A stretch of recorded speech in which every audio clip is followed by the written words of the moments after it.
If these words have found you now, it's not by accident. This isn't just another video playing in the background of your day. Something deeper is happening. A signal crossed your field, something in you aligned, perhaps barely noticeable, maybe a whisper too faint for the mind, but unmistakable to the deeper self. You were drawn here, not by curiosity, but because something old is loosening its grip and something dormant is beginning to pulse. This isn't information, it's resonance. What you're feeling right now isn't confusion, it's the beginning of release. You've entered the moment where you can no longer ignore the call to change, even if you still don't know what you're changing into. That sensation creeping through you is not fear. It's the stirring of memory, the kind you don't recall with your mind, but recognize with your entire being. The first shift begins not with answers, but unease, a quiet frustration with the familiar. That same street you walk, the same taste of coffee, the same conversations, they begin to feel lifeless, like echoes of a life you once agreed to, but never truly chose. You start to see the repetition in everything, and though nothing external has shifted, something inside has cracked open. That's not discomfort, that's transformation knocking. It's subtle the way it begins, like waking up in a dream and realizing the world around you isn't quite solid. You're still showing up to the job, still keeping up with your routines, but the script no longer feels convincing. That's the first ripple. The scenery is the same, yet your spirit starts rejecting the performance. You're not broken, you're breaking through. This initial stage doesn't arrive with clarity. It comes as an itch you can't locate, a tension you can't explain. And here's the paradox. It's not there to harm you. It's there to awaken you, a pressure that refuses to let you numb out again. The restlessness grows, not because something's wrong, but because something has outlived its purpose. Most people run from this feeling. They cover it up with busyness, noise, distractions, substances, or the illusion of control. They fear the discontent without realizing it's the doorway. But if you're still here, listening, then you're already different. You've stopped running. You've turned toward it. This moment is sacred. The body is the first to respond. You feel it as tiredness, as resistance, as unease in your chest or belly. The mind tries to rationalize, to name it anxiety, depression, fatigue. But the deeper truth is this. Your frequency is shifting. Your old container can no longer hold the self you're becoming. And here's the irony. This shift isn't about finding something new. It's about remembering what's been waiting underneath the noise. That subtle pressure, that discontent. It's the soul starting to breathe again after years of holding its breath. The illusion of comfort begins to crumble. What once made you feel safe now starts to feel suffocating. And the moment you stop trying to force it back into place is the moment things start moving. This is the shedding of the first layer. The codes you're about to awaken are not words to be memorized. They are frequencies already stored inside you, dormant, waiting for alignment. And alignment isn't intellectual, it's vibrational. You don't get these codes, you become them. The next thing you'll notice is how language begins to change. Not the dictionary, your perception of words. Phrases that once meant little suddenly strike you like thunder. A line in a song cracks your chest open. A simple sentence pierces deeper than years of therapy. This is no coincidence. It's vibration aligning with memory. Words are more than symbols. They are transmitters. And certain sounds, certain tonal patterns, carry energy that goes far beyond grammar. The ancients didn't speak to communicate, they spoke to awaken. Chanting wasn't performance, it was activation. Vowels weren't just letters, They were living gateways into the body's energetic system. The sound of a vowel could open the heart, clear the mind, ground the spirit. This isn't theory. You've already felt it. That chill you get when someone speaks truth. That tightening when you hear a lie. That pull in your gut when someone says your name with love. These aren't reactions. These are vibrational recognitions. And now that your frequency is starting to tune in, the impact becomes louder. You'll hear a stranger say something that feels like a message. You'll dream in languages you don't know. You'll start speaking more slowly, more consciously. Certain words will feel heavy, others light.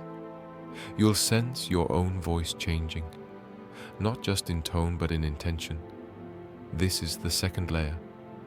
This is where the outer becomes less relevant than the inner field it stirs. You'll begin to understand that language is a spell, each word a frequency, each sentence a thread weaving your reality. When you casually say, "I always mess things up," your field hears you and aligns. When you affirm nothing ever works out, you encode stagnation. But when you choose with awareness, when you say, "I am aligning," even if you don't yet feel it, your vibration begins the shift. Not because of belief, but because of consistency. The spoken word is only part of the story. The deeper part is the feeling behind it, the emotion underneath the syllables, the energy pulsing through your breath as you speak. That is the code. That is the activation. When you speak with full presence, the universe listens, not as a separate entity, but as a mirror. Sound organizes space. Whether it's a prayer, a scream, or a whisper, the field around you is responding, not to your words, but to your vibration. And that vibration is what carries the code of transformation. When you speak from truth, even if your voice shakes, it reshapes reality. When you speak from fear, it binds. But when you speak from alignment, it liberates. The temples of old were not filled with chatter. They were built on silence, so that sound, when finally used, had power. Initiates were trained for years before being allowed to chant. Because one sacred sound spoken with full intention could initiate an entire awakening. Now is the time for you to reclaim your voice, not the one that performs, but the one that creates. That's when the third frequency starts pulsing, the space between sound, the gap, the sacred silence. At first, it might feel like nothingness, a void. But this isn't emptiness, it's the womb of all things, the silence that holds the blueprint of the cosmos, the stillness before creation. Before anything can be born, something must be cleared. And here, in this quiet space, your field begins reorganizing itself. Ideas dissolve, attachments fade. What once defined you begins to fall away. This is not destruction. It is sacred dismantling. The void is not a punishment. It is preparation. It is the moment before the next breath, the inhale before the leap. And in this space, you will want to run. You'll feel anxious, disoriented, unsure, but don't. Stay, breathe, trust. The silence is not the enemy. It's the invitation. And if you can endure the stillness, something miraculous begins. The whisper you've been waiting for arrives, not as a command, but as a vibration, a pull, a knowing. And then, suddenly without effort, creativity floods in. The ideas come. Not from the mind, but from the field. You begin to realize that you were never meant to figure it out. You were meant to remember, and remembering happens when the noise stops. That's when you feel the fourth pulse, the realization that your voice is not just for expression, it's a tool of creation. Each time you speak, you carve pathways in the quantum fabric of your life. You're no longer just reacting to reality, you're sculpting it. And here's the alchemy. When sound rises from a place of presence, it clears what is stuck. It shifts what is stagnant.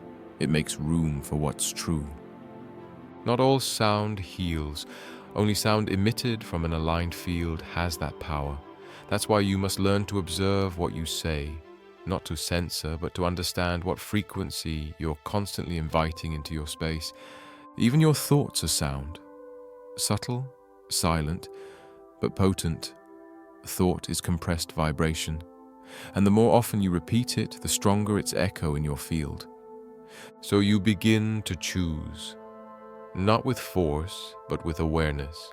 You choose what to say, how to say it, when to be silent.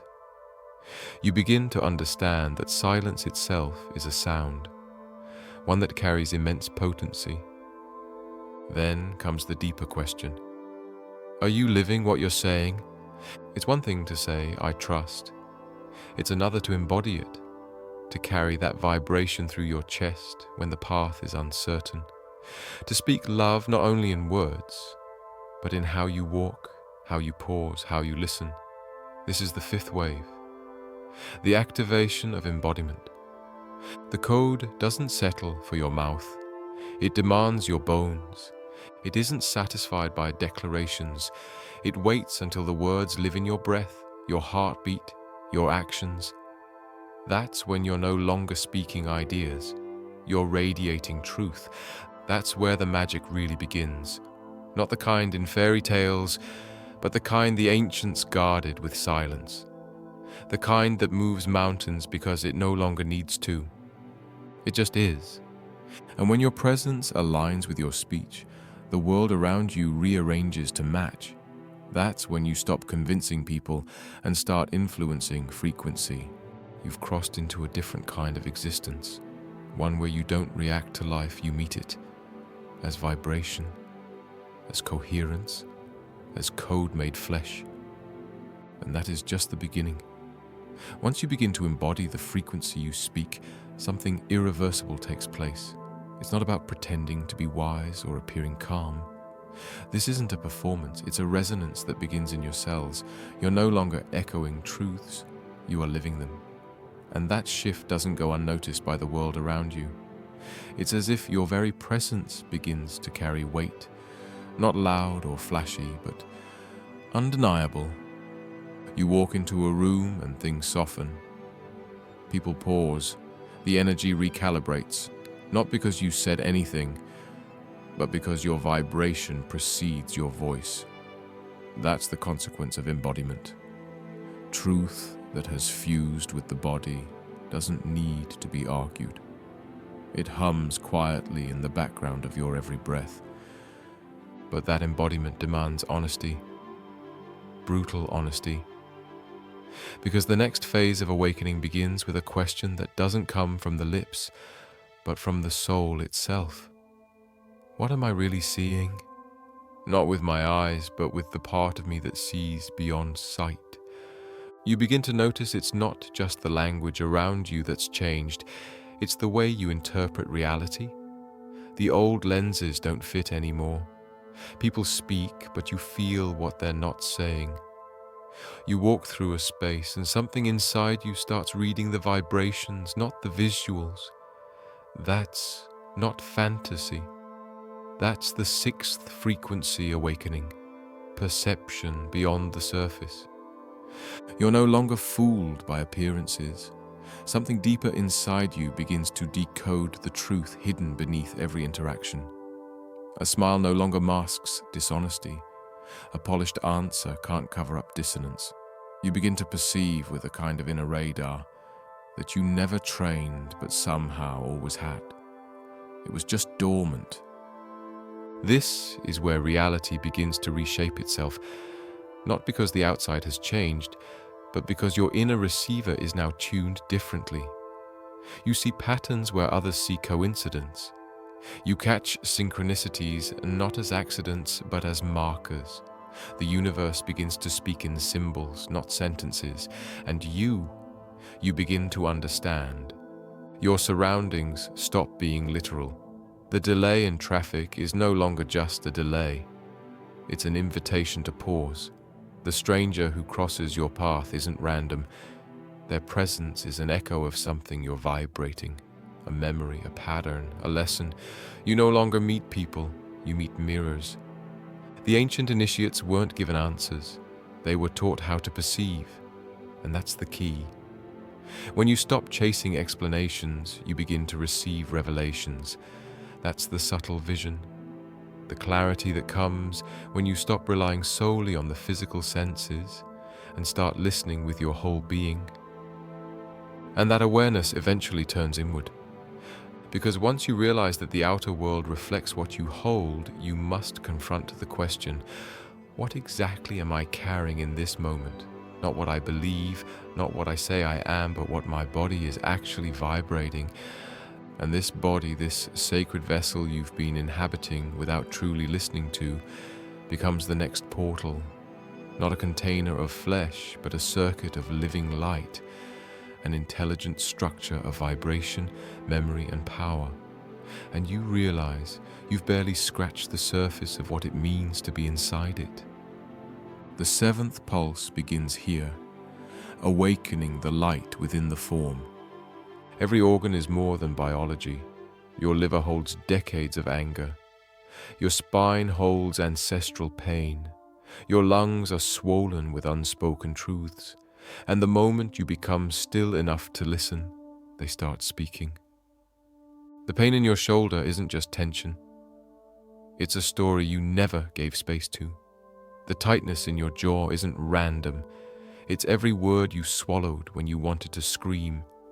And the ache in your chest? That's the grief you denied, now pulsing through your field, asking to be felt. And when you do feel it, really feel it, the body starts to alchemize. The temple starts to realign, but only if you're present inside it. The tragedy of modern existence is this. We live in our minds and treat our bodies like utilities. We push them, numb them, scold them for failing, and only acknowledge them when something breaks. But this body of yours, it's not a machine. It's a language. It's a memory. It's the altar where your soul speaks. Thoth once said, "The body is the first sacred architecture, a mirror of celestial design, not a metaphor, but a living truth. Your bones echo sacred geometry. Your cells hum with cosmic patterns. Your heartbeat is a metronome that remembers the original rhythm of creation. But to access that, you must enter your body. Not just physically, but vibrationally. Every step you take with awareness becomes a chant. Every breath you extend with intention becomes a cleansing rite. Even your silence begins to carry electricity. The more you return to the body as presence, the more it opens to reveal its codes. And once you begin to settle there, in this sacred inner space, you begin to notice something deeper, a sound, but not one that you can catch with your ears. It's softer than a whisper, older than your memories. A hum that seems to vibrate at the base of your being. This is the eighth current, the origin tone. A vibration that's been pulsing inside you since before you were born. Not audible, but undeniable. You feel it more than hear it. In stillness, in dreams, in that moment between inhale and exhale, a thread of sound that calls you not forward, but home. You can't force this tone. It arrives when the inner space is clean enough to hold it, when the mind has quieted just enough for the soul to speak, when the field has softened and the body has surrendered. That vibration, it's not a metaphor. It's your essence reduced to frequency. And when you touch it, even for a flicker, it reorganizes everything.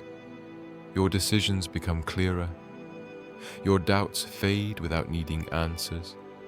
You stop trying to control outcomes because you begin to trust what you feel more than what you think. The tone doesn't speak in language. It speaks in knowing. It doesn't push. It aligns. And as it begins to harmonize your field, the world around you starts to react. Chaos begins to dissolve. People whose energy no longer matches yours slowly disappear. Not out of drama, out of dissonance. And the ones who remain, They start to match your frequency without words, without effort, just resonance. This is the moment when your field becomes magnetic, not in the sense of attracting things to boost your ego, but in the sense of drawing in what serves your evolution and releasing what doesn't. But this brings the ninth current, the letting go. And here's where things get raw. What you thought was yours may begin to fall away. A friend you cherished, a role you clung to, a dream you built for years. It begins to crack and it hurts. But the pain isn't the end, it's the clearing. This is vibrational detachment, not a cold disconnection from life, but a sacred realignment, a release of what no longer serves the frequency you've grown into. The universe isn't punishing you, it's purifying your field. And it's ruthless in its wisdom. Because when your vibration changes, what was once a match becomes a mismatch. And when it no longer fits, it leaves, sometimes gently, sometimes abruptly. A relationship ends, a job vanishes, a belief collapses, and while your mind screams, "Why?" your soul whispers, "It's time." You don't lose people. You outgrow dynamics. You don't lose dreams. You evolve past old versions of desire. And yes, you grieve. You feel like something inside you is dying. That's because it is. The 10th vibration arrives not with fanfare, but with stillness, the symbolic death. The moment when the identity you built begins to dissolve. The character you played starts fading. The stories you told about yourself no longer feel real. And at first, it's terrifying. You wake up one day and realize the mask doesn't fit. The performance feels empty. The goal no longer inspires. And you don't know what's next. But that is the very threshold. The space between the old you and the one waiting behind the silence. The world hasn't ended. It's paused. Your soul is preparing for rebirth, and all it asks is that you stop trying to resurrect the old script, that you stop trying to stitch together a past you've already outgrown. This death is not the end. It's the beginning of truth. And it demands that you let go without knowing what comes next, that you trust the fall before you see the wings, that you sit in the void and breathe even when nothing makes sense. Because in that breath, the old finally exhales. And in the space left behind, something sacred enters. Not an answer, not a plan, but presence. The 11th and most luminous current, the field of now. All that has come before has prepared you for this, the capacity to be entirely here, not partially, not distracted, but wholly immersed in this breath, this body, this moment. Not because you figured it all out, but because you've stopped needing to. And it's in this moment now that healing begins, not from outside, but from inside. Not because you're trying to fix yourself, but because you finally arrived in yourself. And the field responds, the cells recalibrate, the mind quiets, the heart softens, not through effort, through presence. This is where the sacred alchemy begins, not in ceremony, but in attention, not in knowledge, but in stillness. Because when you are fully here, the codes activate, not through volume, through vibration. And when you speak from this place, when you move from this place, when you choose from this place, reality bends, not through force, through frequency. You don't become powerful, you become real. They didn't ask, "What is Saturn doing to me?" They asked, "What part of me is now being activated by this moment of Saturn?" It wasn't about control, it was about harmony. They didn't look to the sky as a judge, but as a chorus. Because you are not beneath the stars, you are made of them. The same dust that burns in distant galaxies pulses in your bones. The same spirals in the Milky Way mirror the spirals of your DNA. The planets are not distant rulers, They are internal archetypes. Mars isn't just a rock in orbit, it's the current of action inside you. Venus is not just a glimmer in the night, it's your inner invitation to beauty, to love, to embodiment. And when an eclipse happens in the sky, it's not just spectacle, it's the turning of a page in your own story. If you're awake enough to feel it, you'll notice it. A silence in the air, a shift in your body, a pattern collapsing, a truth surfacing. The more you align with your inner codes, the more you begin to feel your life as a dance of celestial intelligence, not superstition, not fate, harmony, memory, alignment. And here's where the mystery deepens. The map is not outside of you, it's in your field, and the sky reflects it back. So when you find yourself drawn to a particular time of night, when your heart stirs as a certain phase of the moon begins, when a planetary conjunction shakes something loose inside your chest, that's not coincidence, that's alignment, that's resonance with the body of the cosmos. But you don't need a telescope, you don't need charts, all you need is awareness. All you need is stillness. The body already knows, the breath already remembers. Your pulse already beats in rhythm with the larger rhythm. And when you begin to live in that rhythm, something begins to soften. Not everything is a crisis. Not everything is a problem to fix. Some things are simply divine timing in disguise. Some delays are blessings with veils. Some endings are openings you just weren't ready to see. That's the gift of celestial reflection. It brings perspective. It dissolves urgency. It brings you home to the knowing that you are not separate from the cycles. You are the cycle. And from that space, you return to earth not as someone lost, but as someone awake. You begin to see the mundane as mystical, the simple as sacred, and that opens the door to the 14th current. Daily vibrational practice, not rituals for show, not performances for validation, but small, quiet, intentional alignments that no one sees, but the field feels. A deep breath with the sun rising, a moment of silence before a meal, a single sound chanted from the chest, not the throat, a hand on your heart in the middle of the day reminding your body that you are here, a whispered declaration not shouted to the sky but spoken into the stillness, I am aligned. And you'll begin to notice these small acts are not small at all. They shift the current, they fine-tune the instrument, they recalibrate the frequency. You realize you don't need to be in a temple to be sacred. Your breath is the temple. Your awareness is the prayer. Even how you respond to irritation becomes part of your initiation. Do you meet frustration with fire? Or do you feel the heat, breathe, and transmute it before it escapes your lips? That's alchemy. That's the daily practice, not to control your life, but to create a field where truth can thrive. Where presence isn't something you visit occasionally, but where you live.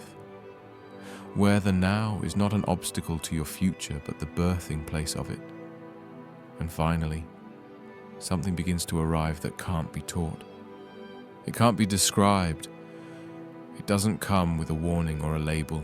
It doesn't shout. It doesn't announce itself. It simply arrives. The 15th frequency, the silent light. You'll know it not because something dramatic happens, but because something quietens. The mind no longer races to solve every riddle. The heart stops aching to be understood. The body sighs, not out of exhaustion, but out of knowing.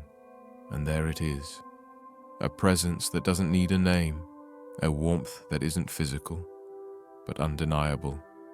A stillness that doesn't feel like emptiness, but like a return. It doesn't need explanation. It doesn't want interpretation. It only wants to be met. It only wants to be lived. And when you do, when you let it settle, without forcing it to become anything, it begins to radiate. And in that radiation, you stop needing to search. You stop needing to strive. You stop needing to fix, because you remember. You remember that you've been the code the entire time. Not an idea, not a concept. A living, breathing pulse of consciousness. And this entire journey, the sounds, the silences, the dissolving, the reawakening, it was never about becoming something.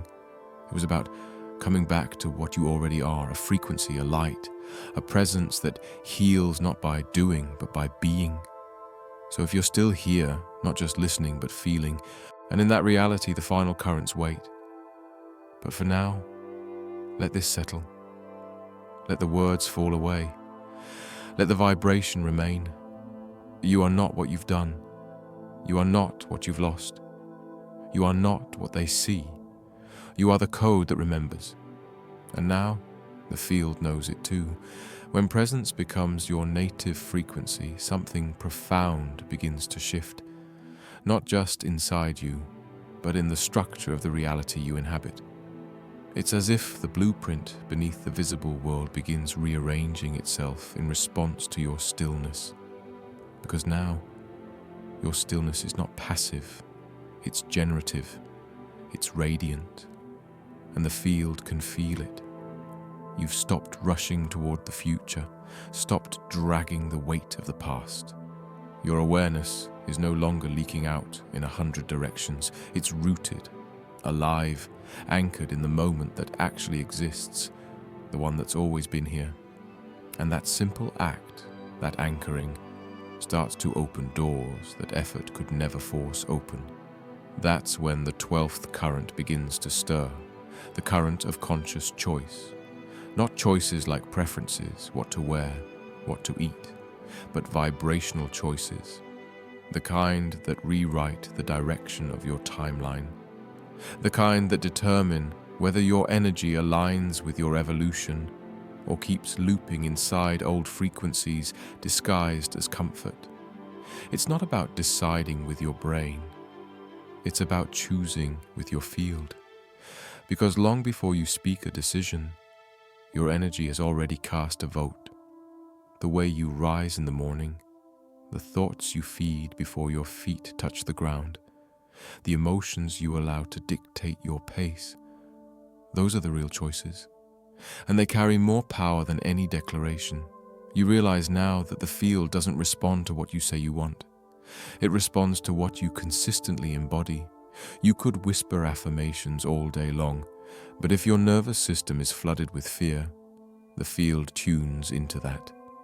You can chant about abundance, but if your actions scream scarcity, the signal sent into creation reflects the contradiction. This is the forgotten truth. Real choice isn't mental, it's vibrational, and it's happening all the time. The way you walk into a room, the tone behind your silence, the kind of attention you bring to your morning glass of water. That's the altar. That's the offering. That's the invocation. The initiates of the ancient world didn't wait for ceremony to channel presence. Every act was the ceremony. They didn't wear sacred robes and then return to being unconscious. They carried awareness into each breath. They didn't chant mantras and then gossip. They watched every word as if it were carving stone, because it was. They understood that nothing in life was neutral. Everything held a frequency. Every action was a vote toward alignment or dissonance. That's why when they awoke each day, they didn't leap into distraction. They paused. They breathed. They tuned the instrument of the body the way a musician tunes strings before a sacred performance, because to enter a new day without tuning oneself was to play life out of key. You begin to see that all the knowledge in the world won't activate your codes unless it's backed by this daily alignment. That's the difference between information and transmission, between knowing something and becoming it.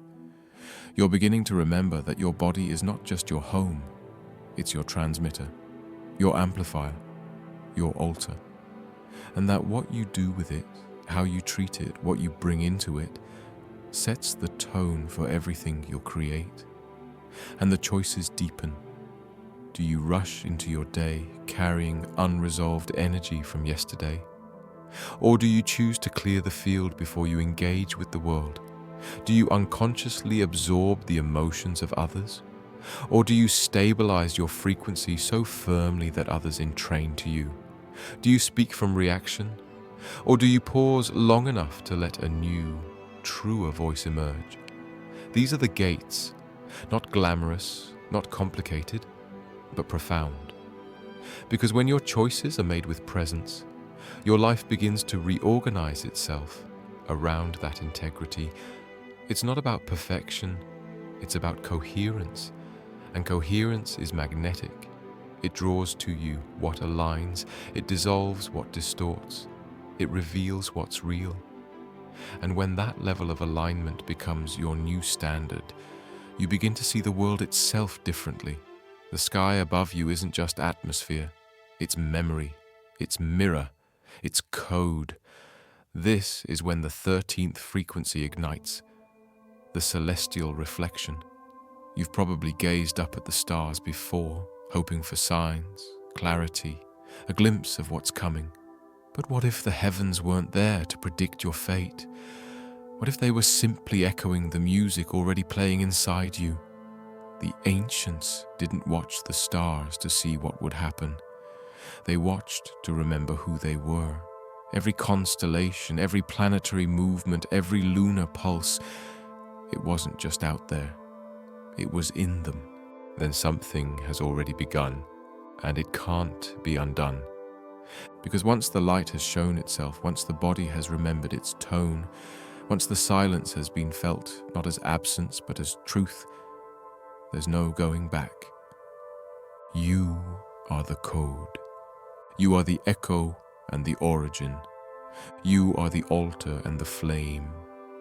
You are the breath and the silence between. And you are ready to live from that knowing, fully, freely, radiantly. There comes a moment in any true awakening where the journey no longer feels like a movement forward or backward. There's no more pursuit, no more running toward answers. You simply arrive, not in a place but in a presence, a kind of effortless being that has no destination because it never left its origin. It had only forgotten. And that moment, quiet as it may be, is more transformative than any thunderous revelation. It is the moment you stop trying to become. You dissolve into the frequency you've been searching for. No flare, no fireworks, no grand announcement, just you, here, breathing, a whole, aware. You no longer need the old storyline to define you. It falls away like ash from a fire long since burned out. You don't mourn it. You honor it. It got you here.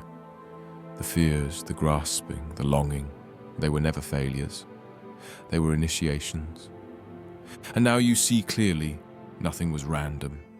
The missed opportunities, the heartbreaks, the delays that seemed cruel, all of it choreographed in a symphony you weren't yet tuned to hear.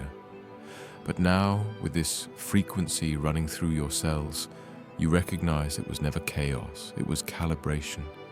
You feel it in how you respond differently.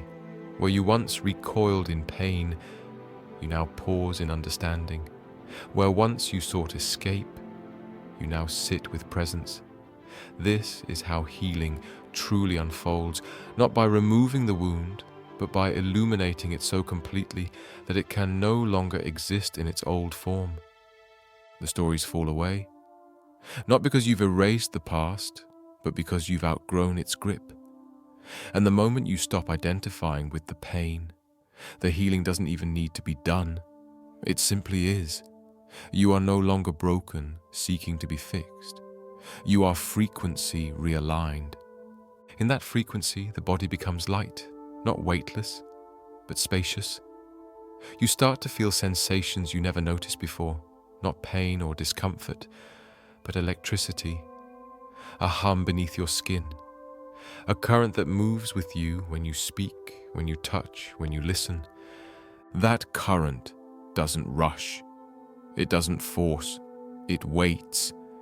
It's been waiting this whole time. And now that your field is attuned, it responds. Your breath feels sacred without effort. Your voice no longer speaks for validation, but from inner clarity. You stop needing to fill silences with sound. You let the quiet speak, and the field speaks back. You might find the world begins to meet you differently. Opportunities arise without manipulation. People appear not to complete you, but to mirror your presence. Challenges still come, but you don't collapse. You move through them without losing your center. Because the core no longer sways. You are the eye of your own storm. And what used to pull you into drama now dissipates before it even reaches you. You see it approaching, feel the old trigger flare, and then nothing. Just breathe, just presence, just truth. This isn't control, it's coherence. And that coherence sends ripples through every layer of your existence. People sense it without knowing why. Strangers trust you. Children stare. Animals sit beside you.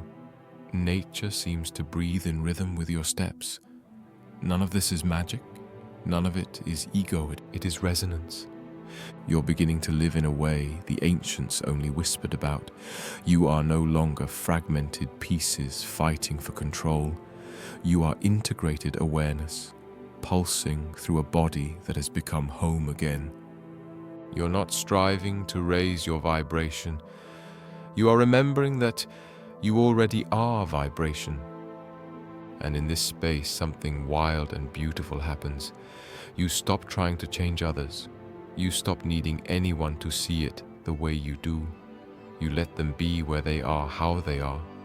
Because now you trust frequency. You trust that what no longer matches your resonance will fade, and what aligns will find you without pursuit. That's a new kind of freedom. One not based on rebellion, but on clarity. And in that freedom, you reclaim something you didn't even know was lost. The simplicity of existing, not proving, not performing, not analyzing, just being, fully, unapologetically, softly. This is when the codes stop feeling like information and begin feeling like memory. They don't guide you anymore, they become you. And what's left is not a list of rules or steps, it's presence. A silent pulse that shapes everything without effort. And when you meet life from that place, miracles cease to be events. They become normal, not because reality bends to your will, but because you are now flowing in its deepest rhythm. You are no longer trying to swim upstream. You've become the current. Time behaves differently in this state. You don't feel rushed. You're no longer trapped in linear expectations. The past dissolves behind you. The future softens ahead. What matters is this exact now, because this now is where the creation happens. And you're not manifesting in the way the world teaches. You're not trying to extract things from the universe like a vending machine. You're harmonizing. You're matching the inner tone with the external form, and the form responds.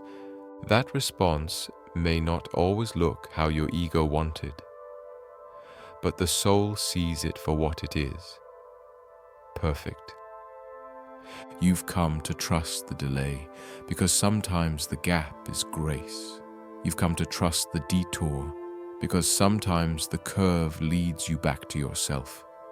You've come to trust the silence, because sometimes the loudest messages come wrapped in stillness. And perhaps the most profound shift of all is this: you stop needing to be understood. You no longer try to explain your frequency to those who aren't tuned to hear it. You don't shrink, you don't fight. You just exist in it. And those who can feel it will feel it. Those who can't won't. That's not your burden, that's alignment. Your voice carries a different weight now, not because you've learned the right things to say, but because your tone is woven from experience, from surrender, from remembering. You could say the same words as before, but now they land differently. because now they're real. And that reality radiates even when you say nothing. You've become the silent light, a frequency that doesn't broadcast itself but touches everything around it. A vibration that heals not by strategy but by presence. A being who no longer needs to announce because everything about you is already speaking. You walk through the world as living code, not above it, not removed from it, but within it, as a harmonizer, a thread of consciousness that remembers and reminds, not with noise, but with essence. You've returned to the place before effort, before separation, before becoming, and the irony is, you haven't arrived anywhere. You've returned to what you've always been, before identity, before story, before the illusion of distance. You've come home to the pulse of the cosmos that never stopped beating inside you. And now, there's only one thing left. To live it. Not as a performance, not as a posture, but as a quiet, unwavering presence. To wake each day, not searching, but vibrating. To breathe each breath, not out of habit, but as a continuation of memory. To speak not to convince, but to awaken. To move not to achieve, but to embody. Because now you see the codes were never something you needed to find. They were always you. And your life, in all its complexity and beauty and unraveling, was simply the initiation back into that knowing. This is the real rebirth, not into some perfect version of yourself, but into the truest one, the one who never needed fixing, the one who only needed remembering, the one who right now, in this breath, is enough. You are the code, and the world feels it, so speak it, but more importantly, live it, move with it, love with it, align with it. Let it saturate your choices, your silence, your gaze. Let your life become the transmission, not by trying, just by being. And if that sounds too simple, too soft, too still, good. Because truth doesn't scream, it settles. And now it's settling in you, fully, finally, forever.